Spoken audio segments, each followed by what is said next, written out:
Parce on l'a vu sur ses matchs précédents, il a des plans tactiques nettement plus ancrés sur des adversaires, même comme on dit Murray, contre qui il a eu des problèmes auparavant. Certainement l'apport de son nouvel entraîneur Stefan Edberg. Il atterrissait de Chennai où il avait remporté le tournoi en double. Il avait atterri le matin et joué l'après-midi en extérieur à Auckland. Prendre de vitesse. C'est très bien enchaîné. Il n'y en a plus d'un, il y avait déjà Stefan Edberg. Pour assister à la fin du tournoi.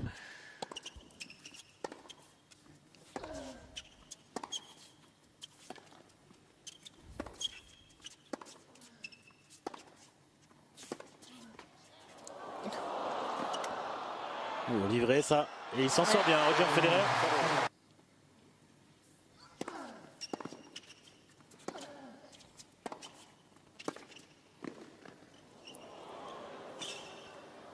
Et il va au filet là, le Suisse.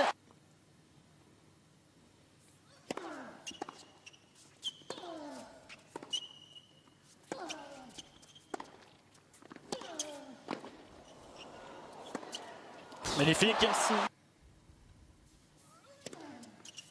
Oh oui. Oh là là.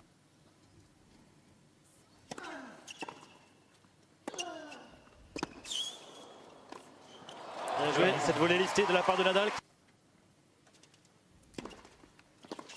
Alors ça c'est dangereux, service volé.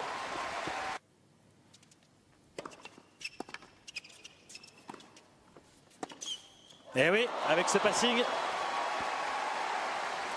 Incroyable, pour l'instant en défense il est exceptionnel l'Espagnol et les deux premières balles de break sont en sa faveur. On le sent beaucoup moins relâché sur ce match.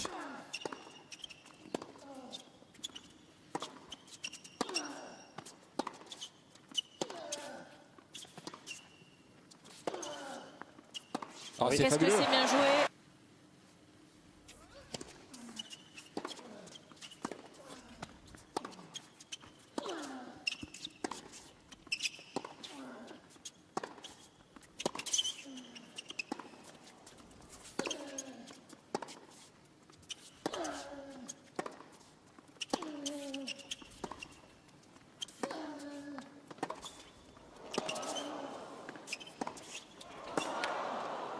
Ou quel point? Et Nadal, quel dernier mot? Il aurait marqué déjà, je pense, au minimum le point 2 fois contre les deux autres joueurs cités précédemment. Et là, non seulement il ne le marque pas, mais en plus, il prend un contre en défense. Pour qui vous essayez de me faire passer là?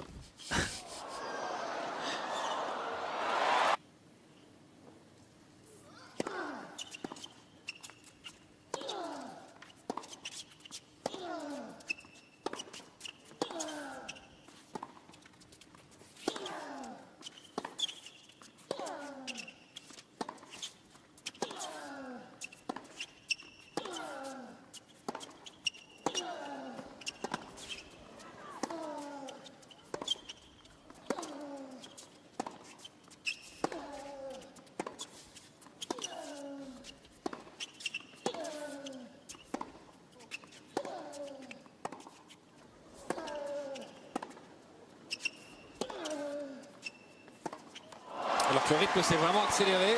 Nadal qui a joué plus tendu sur cet échange et finalement Roger a raté sur la seule balle que l'Espagnol a vraiment ralenti.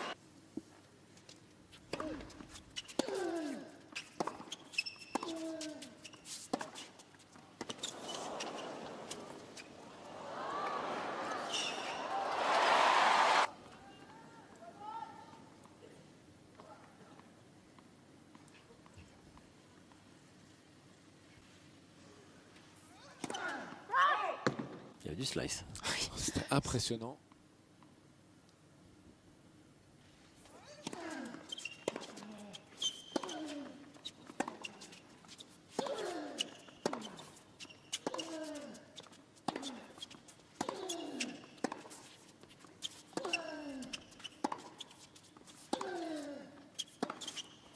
Et voilà, premier set en faveur de Rafael Nadal.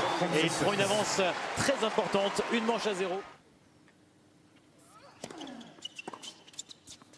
Et voilà.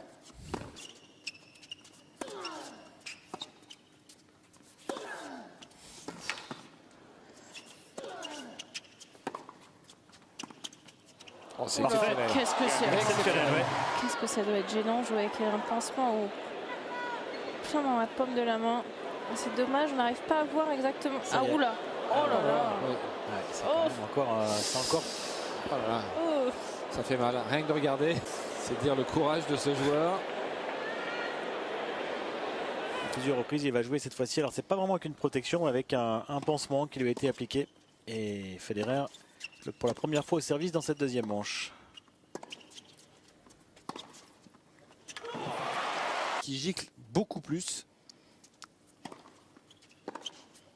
Quel retour. Quel retour, oui. On voit le retour exceptionnel. S'il peut se permettre d'être aussi loin, c'est parce que justement, il est capable, au retour de service, de se déplacer, de faire même des grands déplacements. Oui, je suis totalement d'accord. Et ça vient de son coup d'œil aussi.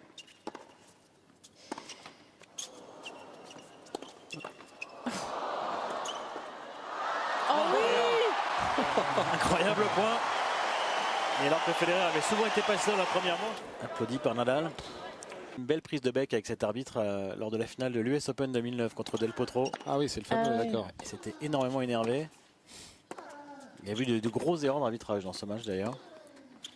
Et décidément, il a des soucis avec cet arbitre. Ce n'est pas la première fois. Je rappelais l'incident de l'US Open 2009, de la finale contre Del Potro. A priori, il n'a peut-être pas très confiance dans cet arbitre. Et de baisser un petit peu en intensité parce qu'il sera forcément perdant.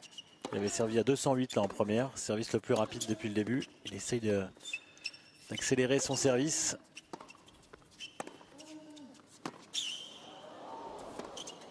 Oh, parfait. Magnifique. Non, même s'il fait un petit peu évoluer son jeu.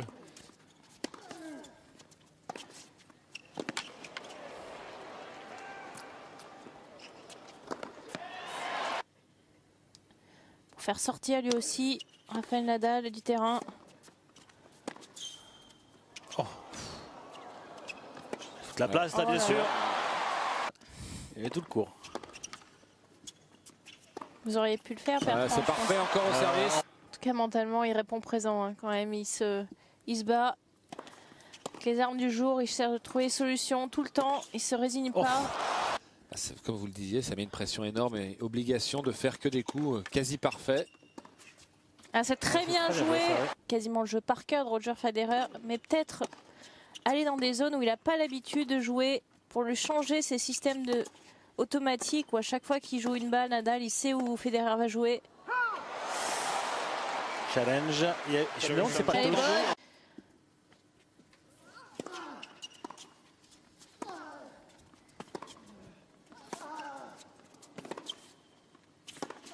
Oh, le contre de revers, mais le contre de revers qui lui sort. Et que le lift de l'Espagnol lui fait mal. Magnifique. Après la frappe de Roger, après la volée. Voilà. Oh, c'est Oh, incroyable. c'est exceptionnel. C'est exceptionnel. Le passif de Nadal, on Qui pensait lui qu'il était sort battu. derrière. Ah, c'est derrière, hein, derrière lui. Hallucinant. En même temps, le Suisse n'est pas du tout vigilant parce que c'est incroyable qu'il ait réussi à ramener cette balle, certes.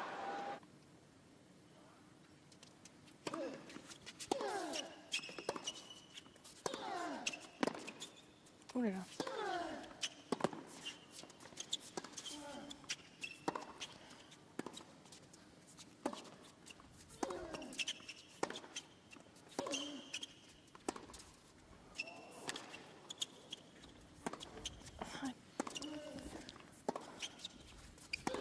Ah oui. Alors qu'une stat très intéressante a été montrée. L'efficacité des joueurs dans chaque filière de jeu depuis le début du match.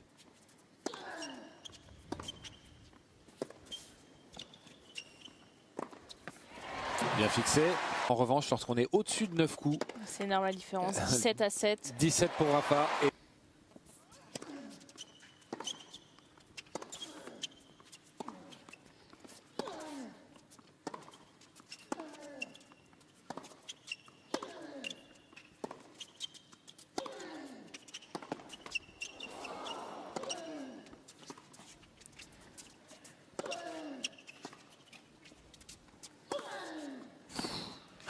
Ça pilonne. Oh non mais là c'est juste injouable. Et pourtant, Federer avait répondu cette fois-ci en ne sliceant pas, mais quel contre encore une fois le long de ligne de Nadal. Incroyable. Mais le fait qu'il fasse beaucoup plus de chips en revers montre bien qu'il est vraiment dominé en ce moment dans l'échange. Et c'est vrai que la manière dont il s'est fait contrer à plusieurs reprises doit le faire réfléchir également. Exactement. Et puis il a eu 3 deuxièmes balles, je crois, joué à partir de 0,30. Et voilà. Ça. Fatigué sur la fin de ce set, Nadal qui s'en sort. Il a été mené 0,30 dans ce jeu, mais il le remporte et il remporte également le deuxième set. Ah, public partagé quand même. Il y a du Let's Go Roger, du Let's Go Rafa. C'est les deux joueurs de très loin les plus aimés du circuit. Ah oui.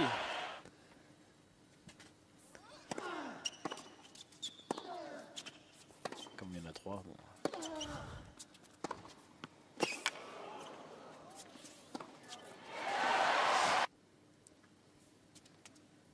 Il avait été un peu plus dur avec les journalistes après en conférence de presse. Il prend pas mal la tête. Alors que l'Espagnol, lui, arrive extrêmement confiant. En plus, apparemment, son problème d'ampoule va mieux. On en est à plus de 60% de l'ensemble des grands chelems gagnés sur le siècle. Ah, c'est très bien verrouillé. C'est très bien joué, c'est très bien enchaîné.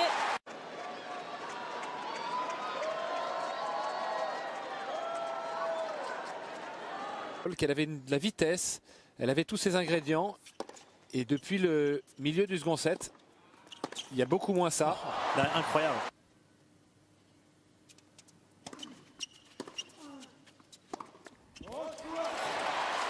Il l'utilise plus pour évidemment faire tourner la balle que pour donner de la vitesse.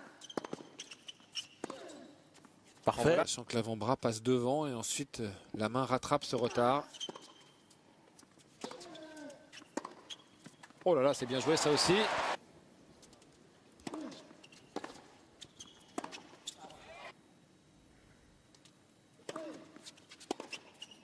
Ouf, on avait vu Rafa.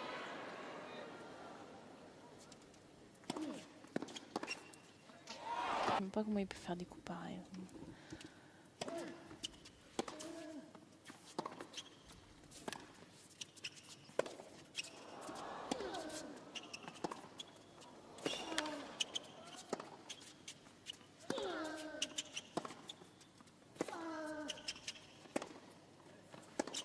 Classique.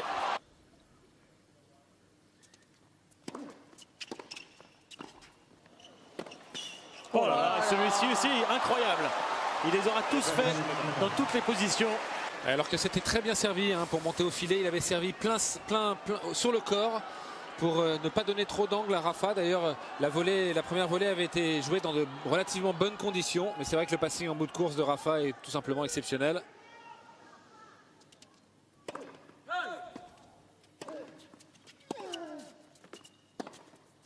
Et voilà, c'est terminé. Rafael Nadal en finale pour la 3e fois de sa carrière ici à l'Open d'Australie. Après 2009, après 2012, il domine.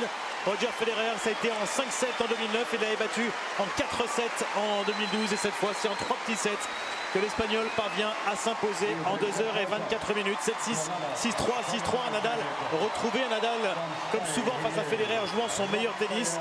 Bien meilleur que lors des matchs précédents en 8e et en quart. A priori, vraiment, il a abordé ce match de la meilleure des manières. Il a cette emprise, bien sûr, sur le plan mental face à Roger Federer. Et aujourd'hui, eh bien, il a abordé ce match, on l'a vu, avec beaucoup de confiance. Et il a joué son meilleur niveau de premier au dernier point. Il y a eu juste un petit jeu de service manqué. Sinon, Nadal a été parfait. C'est lui donc qui affrontera Stanislas Wawrinka en finale de ce tournoi. Ce sera bien sûr une finale inédite, puisque pour le Suisse, l'autre Suisse, ce sera sa première finale en Grand Chelem. La sortie de Roger Federer applaudit et Rafael Nadal. Marion, Patrick qui a encore été largement au-dessus aujourd'hui. Le premier set a été équilibré, mais à partir du moment où il avait gagné ce premier set, honnêtement, on savait à peu près que le scénario serait celui-ci.